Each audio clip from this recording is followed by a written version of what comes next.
साथियों, जय हिंद, जय भारत, वंदे मातरम। मैं आपका साथी वेटरन ओम प्रकाश जैसलमेर से। और आज का हमारा मंथन तो वही है जो हमारे साथ में विश्वासघात और जो कुछ भी हो रहा है और जिसके लिए हम खामोश बैठे हुए, चुप बैठे हैं। क्यों बैठे हैं? और उम्मीद यही करता हूँ कहीं से आवाज़ आए तो सुने ना। जब कहीं से कोई आवाज़ ही नहीं आ रही है तो सुने क्या। लेकिन अपन को अपनी आवाज़ तो भेजनी है और वो आपको सुननी है। और सुन के भी अगर आपको लगता है कि इसको औरों को सुनानी है तो उस वीडियो को आप आगे भेजिए। अगर मान लो हम सब सुने और सबका कुछ करने का इरादा हो तो हम आगे आएँ तो शायद हम कुछ कर पाएँ तो कुछ ले पाएँ। नहीं तो जयराम जी की आप बैठिए आराम से। और याद रहे, वीडियो मेरा स्किप कर देना, पीछे देख लेना। क्यों कि जो कुछ है वो पीछे है। अच्छे रीज़न है, अच्छे एविडेंस है। तो हमें शुरुआत ये करता हूँ अपेंडिक्स एक्स, फिर दोबारा वैसी से। कारण कि जब अपेंडिक्स एक्स में देखा तो उसमें तीनों हैं, एयरफोर्स, नेवी और आर्मी।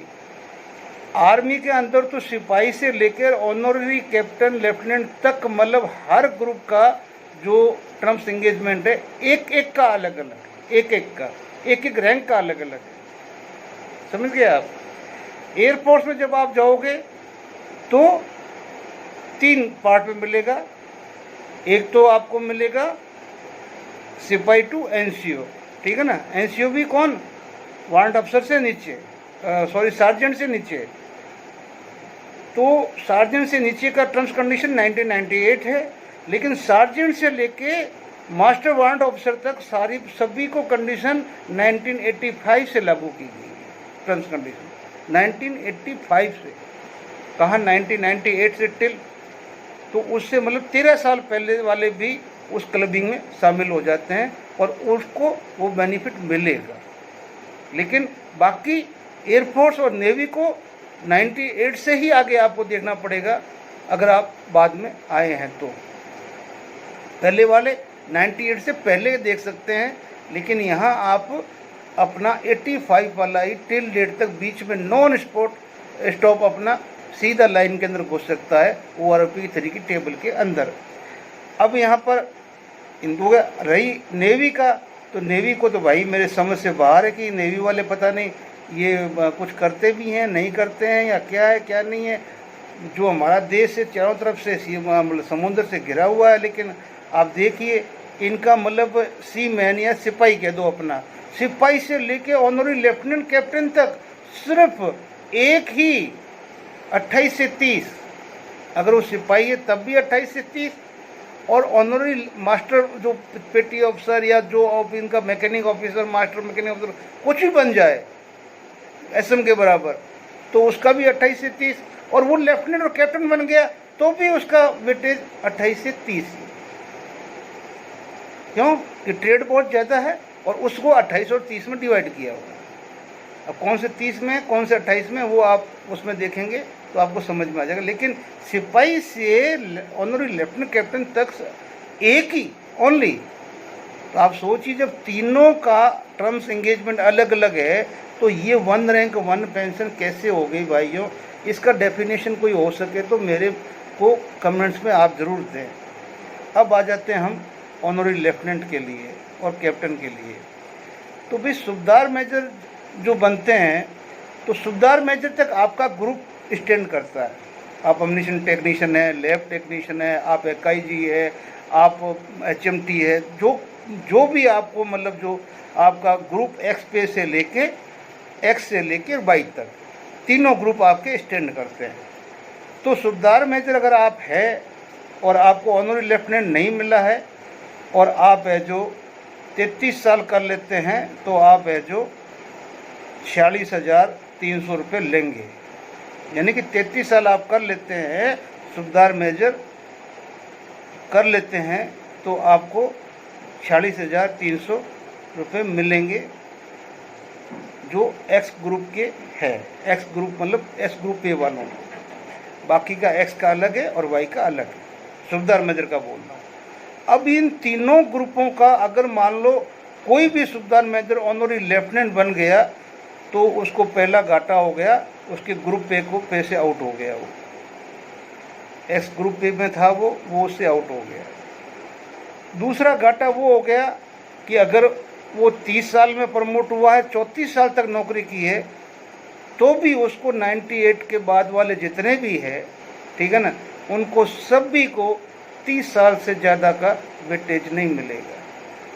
30 साल के कॉलम में अपनी पेंशन ढूंढ लेना। आपने 34 साल की है, 33 साल की है, 32 साल की है, कुछ भी की है, लेकिन आप ढूंढना कहाँ लेफ्टिनेंट ने ढूंढना है 30 साल वाली लाइन के अंदर ही। कैप्टन है और आपने 33 साल की है तो आप 46,300 में ढूंढ सकते हो अपने आप। कौन? कैप्टन हो और 33 साल में जा रहे हो, यानी कि 32.5 के बाद में जा रहे हो, तो आप ढूंढ सकते हैं। लेफ्टिनेंट हो और आपने देखा लेफ्टिनेंट में आगे दे तो रखा, बोले 32.5 में लेफ्टिनेंट है, सूबेदार मेजर लेफ्टिनेंट तो दिया हुआ है यार, वो बोले 43,600, लेकिन किसी को नहीं दिया है। किसी लेफ्टिनेंट साहब को आया है अगर 46,300, तो प्लीज़ मेरे वीडियो जितने मेरे भाई सुन रहे हैं, कोई तो ऑनरी लेफ्टिनेंट जो एक्स ग्रुप पे ले रहा है उसका होगा। तो अगर आपको मिला है तो कृपया जो रेफरेंस दे, ताकि हम बाकी के लिए भी लड़ सकें। कोई हमारे को बेस तो दिलाओ। मेरे को तो अभी तक किसी से नहीं हुआ, क्योंकि मेरे एक साथी थे, उन्होंने ऑनरी कैप्टन 34 साल तक किया, लेफ्टिनेंट जो है वो 34 साल तक की है, उनको 30 में लिया है। 34 साल भी चल रही थी उनकी, 34 साल 6 महीने से ऊपर हो गए थे, तब भी उनको वापस 30 पे ले आए फिक्स करने के लिए। तो अब वो 80 के थे, मेरा ट्रेड यूनियन टेक्नीशियन है, तो फिर हमने तो उम्मीद छोड़ दी कि भी अभी 30 है। अब सबसे बड़ी बात है कि जो एक्स ग्रुप का सूबेदार मेजर है, जो एक्स ग्रुप पेमेंट का सूबेदार मेजर है, वो भी 46,300 लेगा। तो अब उसको ऑनरी कैप्टन के बराबर कर दिया। खुशी की बात है, मैं विरोध में नहीं हूँ। तो एक्चुअल में उसकी पेमेंट बढ़ी है ORP 3 में। क्यों? कि जो ये कैप्टन साहब और है ना, जो 33 साल वाले कोई भी है, एयरफोर्स के, नेवी के, जो भी है, ये सारे के सारे 7,500 रुपये वो ले रहे हैं। कौन से ले रहे हैं? MSP ले रहे हैं। अगर 7,500 में से वो 5,000 घटा लिए जाए तो ये सूबेदार मेजर साहब से 5,000 कम ले रहे हैं। समझ रहे हैं? 5,000 कम ले रहे हैं। तो अब आपको, यानी कि मेरा कहने का मतलब है कि यार 2 महीने क्या, अभी 4 सितंबर को जारी हुई थी, आज अक्टूबर कितना 17 हो गया, 1.5 महीने से ऊपर हो गया है। कोई संगठन, कोई बुद्धिजीवी, कोई मतलब भाई ये विसंगतियां है यार, प्लीज़ हमें कहाँ इकट्ठा होना है, कैसा होना है। आप ऑल इंडिया लेवल में आपस में जितने बड़े बड़े जो आप अधिकारी लोग हो, संगठनों के अध्यक्ष हो, तो आपस में सब एक दूसरे को जानते हैं। अरे कम से कम एक कोई भी बड़े संगठन का अध्यक्ष है, वो कम से कम 15-20 को तो जानता ही होगा ना। तो क्या मिल बैठ के या बात करके आप लोग आगे मूवमेंट नहीं चला सकते? मेरे समझ से तो बाकी बात है कि कहीं लगता भी नहीं कि भी कोई आपके वो है। कहीं होता तो कुछ होता ना, और होगा भी कहाँ से, होने का सवाल ही पैदा नहीं होता। वो आगे आप देखना कि क्यों नहीं है। अब यहाँ पर एक EME रिकॉर्ड ने एक बहुत ही अच्छा ठप्पा मारा है, जो अभी लेटेस्ट एक केस भी चल रहा है उसी के ऊपर, जिसकी हियरिंग 14/9/24 को हुई है अपना। और रिकॉर्ड ने जो लिखा है वो मैंने पीछे क्लिप में दिया है कि जब आपको सैंक्शन की हुई, आपको अपनी पे ही नहीं दी गई है 2006 के बाद में, 6 के पहले वाले अलग और 6 से बाद वाले, पहले वाले ज़्यादा ले रहे हैं, बाद वाले सारे आज तक कम ले रहे हैं। कारण जो 2 चीज़ मिलनी थी वो 6 में घटा दी। जब घटा दी तो अब आपका जब बेसिक ही नहीं है तो आपका पेंशन कैसे बनेगा? तो पीछे वाले ज़्यादा, आप कम हो गए। अब समझ में नहीं आ रहे कि 1 रैंक 1 पेंशन की डेफिनेशन की, same length, same service, same rank, आपको एक पेमेंट मिलेगी। उसके ऊपर ये सरकार नहीं है। इनकी अपनी हर बार नई पॉलिसी बनती है, हर बार नई डेफिनेशन बनती है, हर बार नई रूल्स रेगुलेशन बनते हैं। और किसके हिसाब से बनते हैं? अधिकारियों के हिसाब से। आज अधिकारी 6 रैंक 1 पेंशन हो गया है, यहाँ पर 6 रैंक 6 पेंशन हो गई है, बस। इसके ज़्यादा मुझे OROP 3 में कुछ दिखा नहीं है। पैसे अपनी जगह पे, ठीक है ना, लेकिन जो OROP हमें दी है ना, वो बहुत अच्छी दी है कि जो बाकी जो जवान JCU है उनको अगर 6 मतलब पेंशनों में बांट दिया है। रैंक 1 है लेकिन 6 पेंशन बना दी उसकी।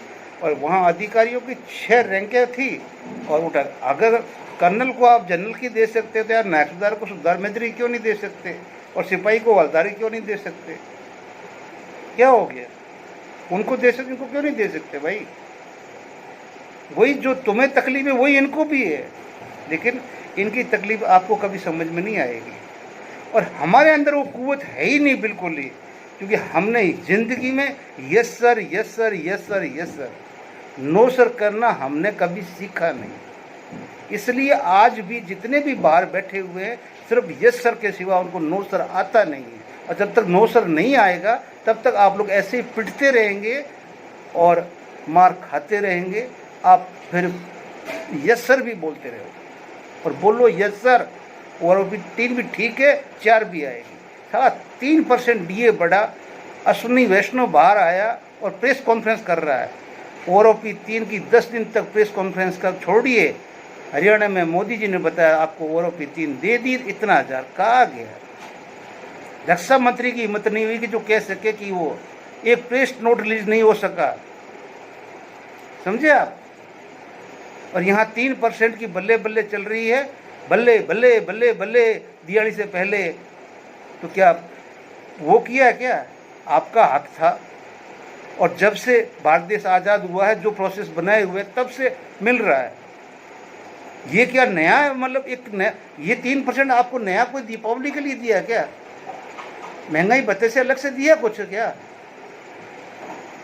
और अगर दीपावली आ रही थी तो अगर आपका 3 बन रहा था, अगर गवर्नमेंट में अगर दिल होता तो नहीं, दीपावली आ रही है इस बार, इस दीपावली को हम अपनी तरफ से 1% बढ़ा के दे रहे हैं, तब हम मानते कि गवर्नमेंट आप है। इसलिए गवर्नमेंट किसी की नहीं है, आप सिर्फ चुनिए उनको। चुनने के बाद में उन्होंने अपने हिसाब से काम करना है। और मैं आज ज़्यादा नहीं जाऊंगा, इसके आगे एक क्वेश्चन था हमारे पास में AFT का। तो भाई AFT ऐसी है कि मैं आपको बाकी AFT के लिए अलग से वीडियो बनाऊंगा। आपको इतना कह दूं कि 6000 केस पेंडिंग पड़े हुए हैं AFT के अंदर। पेंडिंग कौन से?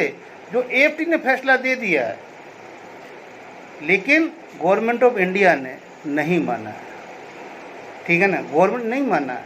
अब AFT कोई दूसरे को तो बनाएगी नहीं कि भी AFT है जो मतलब किसी और को पार्टी बना देगी। AFT पार्टी बनेगी सीधी की सीधी मतलब गवर्नमेंट ऑफ इंडिया को, प्रेसिडेंट ऑफ इंडिया को।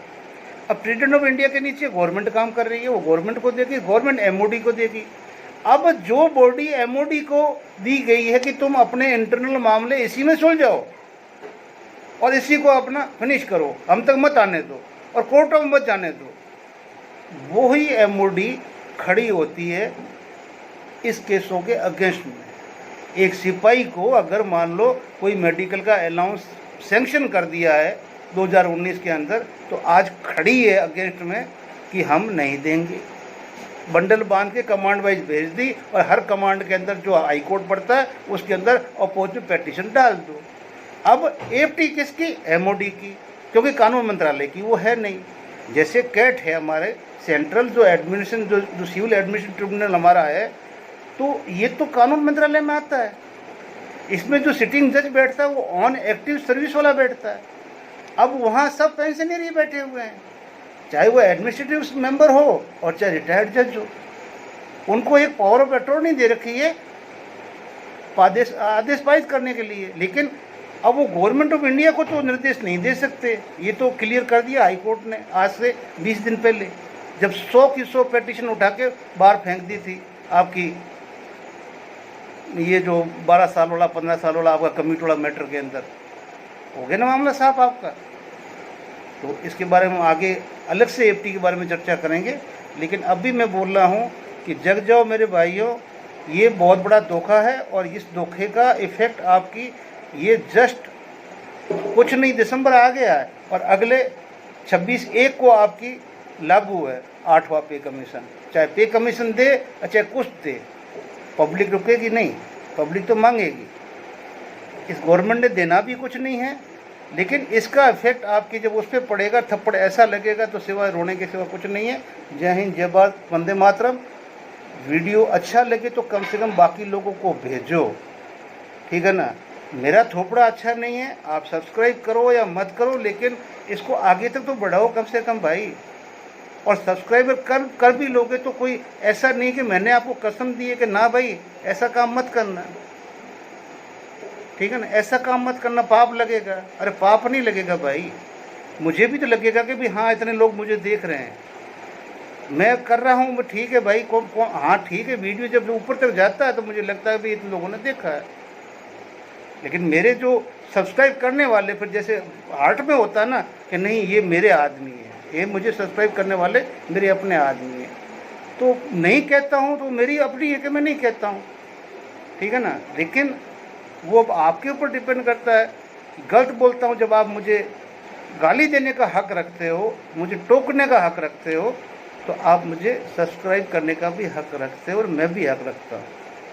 करो ना करो आपकी मर्जी है। थैंक यू, जय हिंद, जय भारत, वंदे मातरम। लो जी, आपका अपेंडिक्स एक्स भी तैयार है। अब इसमें जो आर्मी का है ये आर्मी का है, रेगुलर आर्मी का है।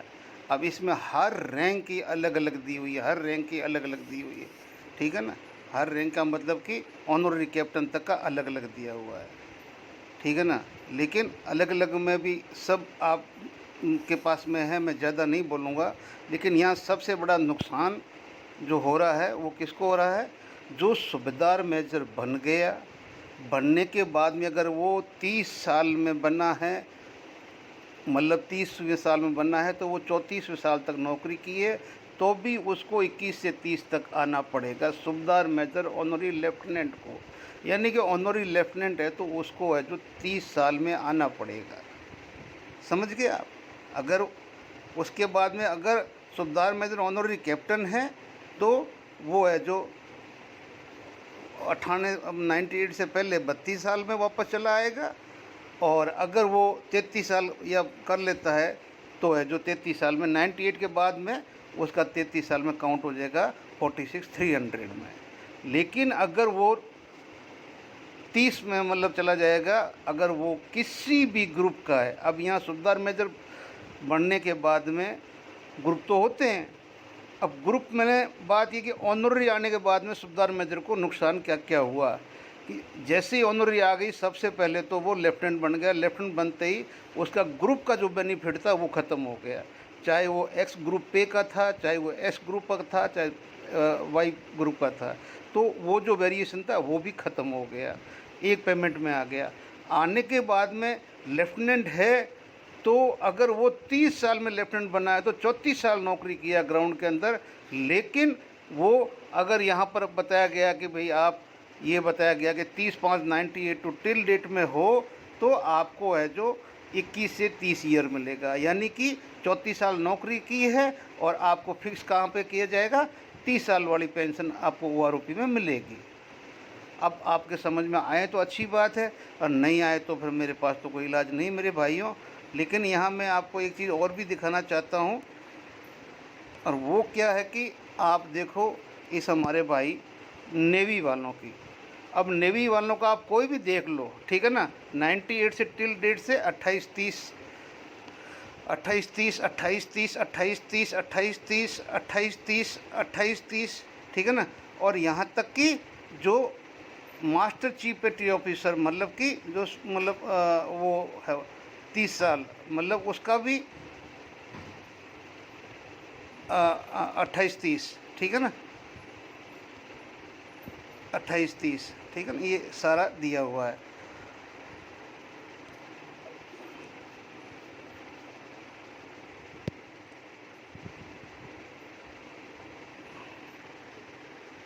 और वहीं पे जो अपना एयरफोर्स के भाई है, तो अब एयरफोर्स वाले आप देखो, जो एयरफोर्स का इनरोलमेंट बॉन्ड 20 साल का है, लेकिन यहाँ जो एयरमैन है, ठीक है ना। रैंक आपके जो एयरक्राफ्टमैन है एक जो है 15 से 17 साल ही है। लेकिन जब हम आगे जाते हैं तो इनको जो बेनिफिट्स जो मिलता है, आप सीधे ही आप सार्जेंट पे आ जाइए, ठीक है ना। सार्जेंट पे आ जाइए तो फिर उसके बाद में आप आगे बढ़ते जाइए कि सार्जेंट को भी मतलब 27 साल तक का बेनिफिट दे दिया। अब सबसे बड़ी बात है कि इसमें आपका वारंट ऑफिसर, ठीक है ना। अब वारंट ऑफिसर में जैसे ही आप एंट्री करते हैं और सार्जेंट में, तो सार्जेंट में अभी जो लास्ट में आपका ये देख लीजिए 1196 ये सार्जेंट की है, 1196 से टिल डेट तक, ठीक है ना, उसको 33 ईयर्स का मतलब बेनिफिट दिया गया है। और कब से दिया गया है? 96 से, यानी कि 85 से पहले से कितना है? 28 साल है सार्जेंट को, वो 28 साल तक कर लेगा, क्योंकि ये लोग 57 साल तक नौकरी करते हैं। अपनी तरह नहीं है कि बस 24 साल हो गया घर भाग, 2 साल एक्सटेंशन किया 26 में भाग।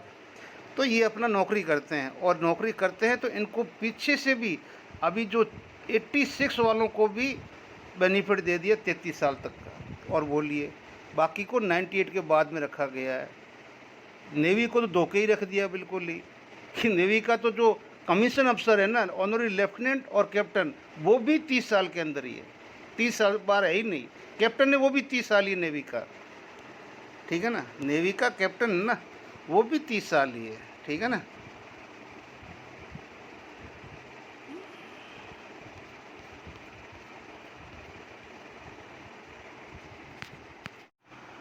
ये जो चिट्ठी है एमओडी का लेटर नंबर है 3998, ठीक है ना, जिसके अंदर मतलब हमारा जो एक्स ग्रुप के अंदर जो आर्मी के टर्म्स और कंडीशन दिए हुए हैं वो इसके दिए हुए हैं।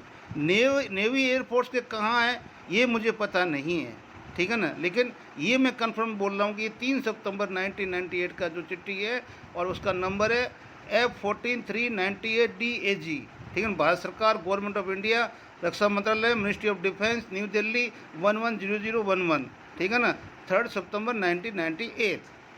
आपको समझ में आ गया 98। अब इसके अंदर आप यहाँ देख भी लेंगे ना कि सब्जेक्ट रिटायरमेंट जेसीवार दिया है, और ये किसको एड्रेस किया गया है? चीफ ऑफ आर्मी स्टाफ को।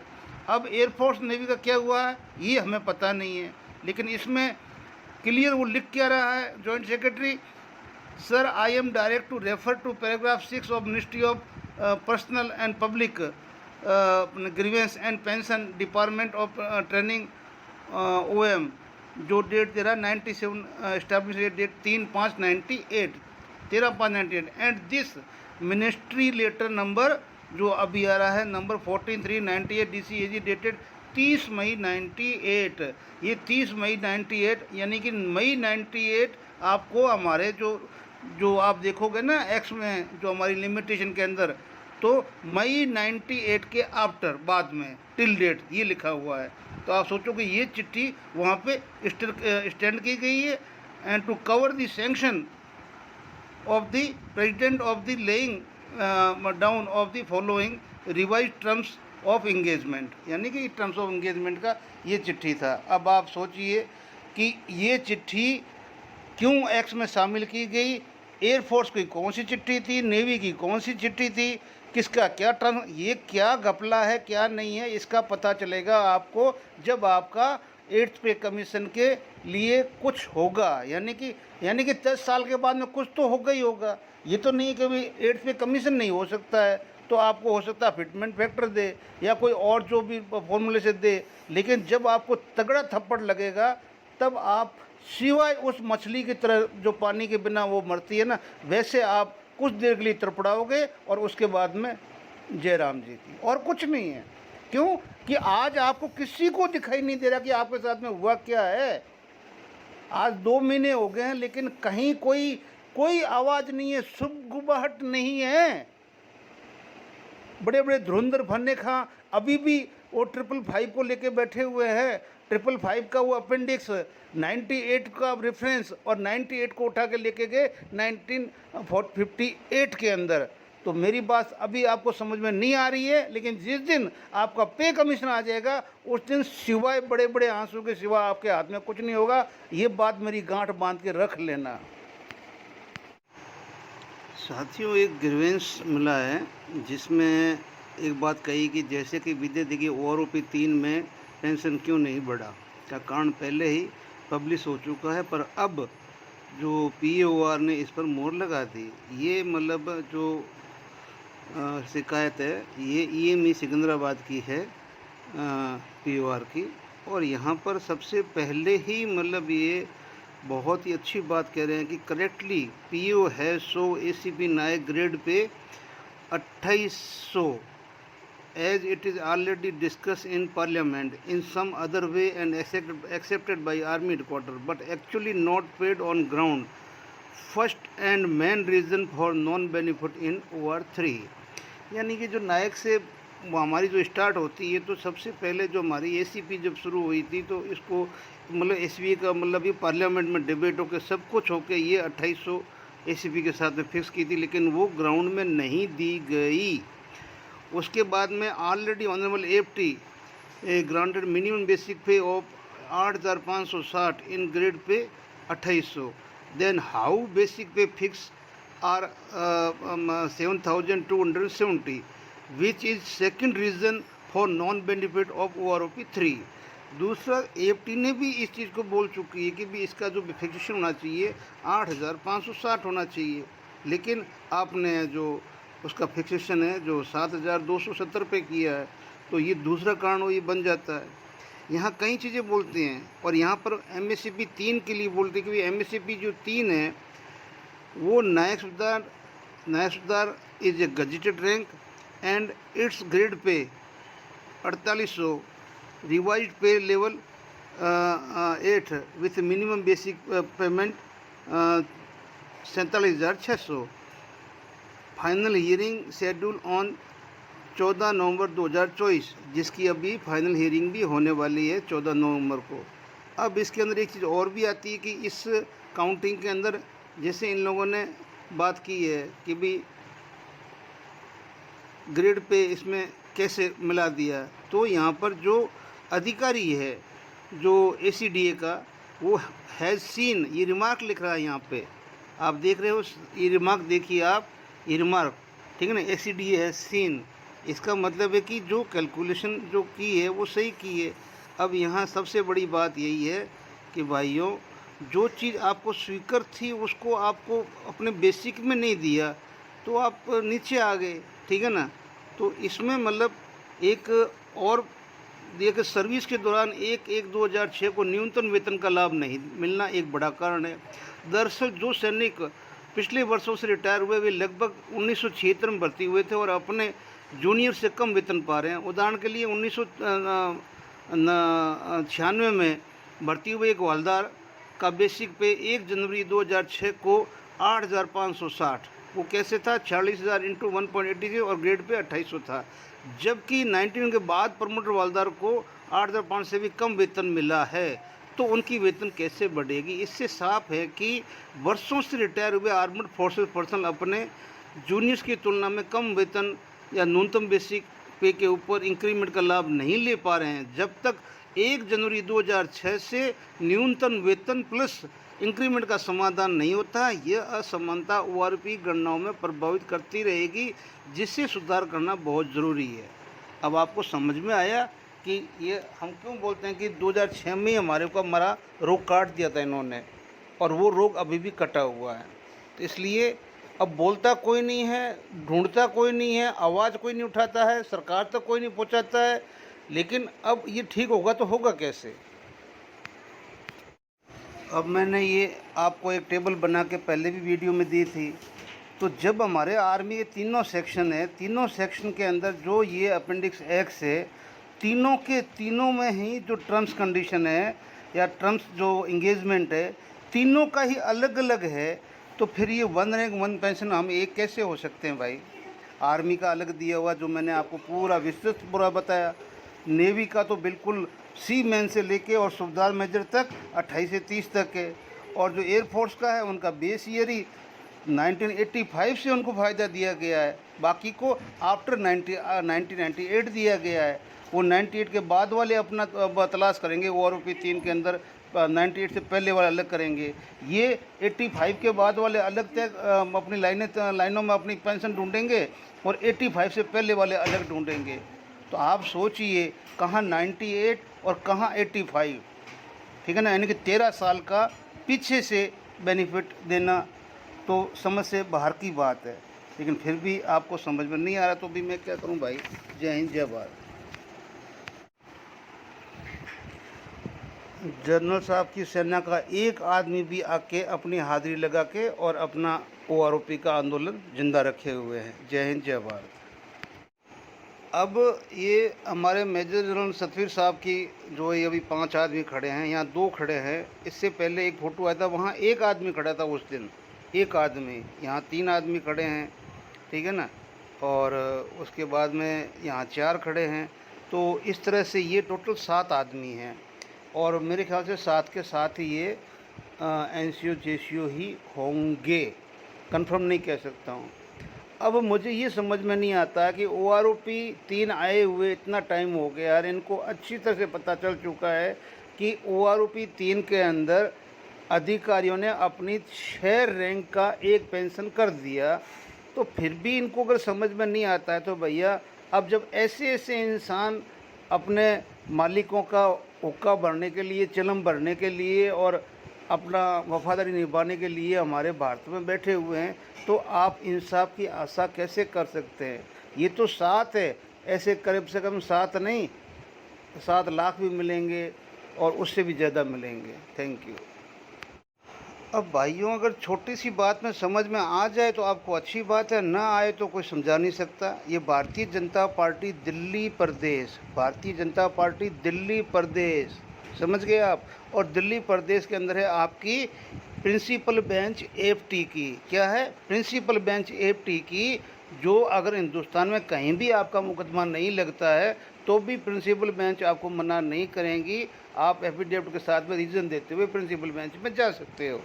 अब यहाँ पर क्या है कि ये बिल्कुल लिखा है कि किसका, कि ये भारतीय जनता पार्टी ने, और क्या लिखा है, in consultation with Shri Virendra Sachdeva ji, honourable president Bharatiya Janata Party हैं Delhi Pradesh, the following advocates are appointed in armed force tribunal, ठीक है ना।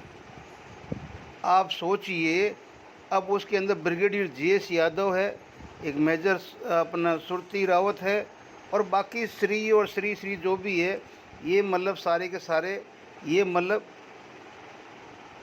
सबसे बड़े वाला इंचार्ज है, को इंचार्ज है, ठीक है ना, कर्नल, इनको मतलब ये एक पूरी कमेटी बनाई है, ठीक है ना, जो आर्मर्ड फोर्सेस के अंदर आपका जो दिल्ली का प्रिंसिपल बेंच है उसके अंदर ये भारतीय जनता पार्टी ने अपनी तरफ से इनको अपॉइंट किया है। अब वहाँ पर भारतीय जनता पार्टी के अगेंस्ट में तो कोई केस जाएगा नहीं। आप समझ रहे हैं मेरी बात को, समझ रहे हैं। भारतीय जनता पार्टी को कोई पार्टी नहीं बनाएगा और FT के अंदर, FT में पार्टी सिर्फ बनेगी president of India through government और गवर्नमेंट के थ्रू MOD, यानी कि प्रेसिडेंट, गवर्नमेंट एंड MOD। अब ये लेटर मतलब ये 25 सितंबर का ही है, अभी कहा है, जो ये डिटेलमेंट है, और मतलब ये BJP से लीगल सेल दिल्ली, ठीक है ना। तो अब आप सोच सकते हैं कि आपके साथ में हो क्या रहा है, क्यों MOD का मतलब कि MOD को दिया हुआ FT, उसके इंटरनल मामलों के लिए दिया हुआ FT, उसी के अगेंस्ट के अंदर दिए हुए फैसलों के अगेंस्ट में क्यों खड़ा हुआ है MOD। सीधा वो हाई कोर्ट में क्यों जाता है FT के फैसलों के अगेंस्ट में, और 6000 फैसलों को रोक के रखे बैठा हुआ है, उनका कोई क्रियान्वयन नहीं हो रहा है।